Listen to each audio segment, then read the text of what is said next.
I bought this apron in a charity shop in the summer, and as soon as I saw it, these lovely sort of birds on it, I thought this would be great for slow stitching projects, appliqué projects and Christmas decorations, because there's a robin here. I've kind of ummed and ahed because it's such a lovely apron that I thought, do I really want to cut it up?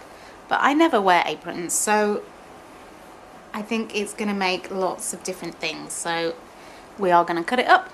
And the big pocket is a very nice pale sort of neutral spotty fabric as well, which is good to back your projects or for something else, so that's a good find. It's £3.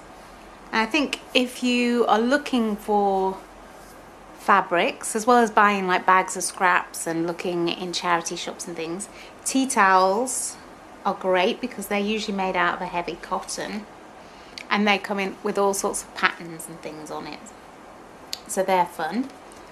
I've got this little hoop. I was bargain hunting again. I was looking for some display hoops, and I managed on eBay to get like a bag of someone's sort of second-hand hoops, 10 for about £10. So some of them are display hoops, some of them are working hoops. I've got some really cute little 2.5-inch ones, and this was in the bag as well.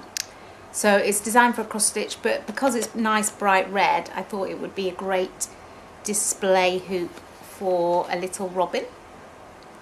It's got rather a large screw on it, not sure why, but we can find a nice piece of ribbon for the top. So what I'm going to do is cut out the fabric and then just do some slow stitching on top of it. I might embellish it, see if we can find a sequin or a little bit of lace or something, and just bring out probably the red on the red breast and maybe one of the flowers as well.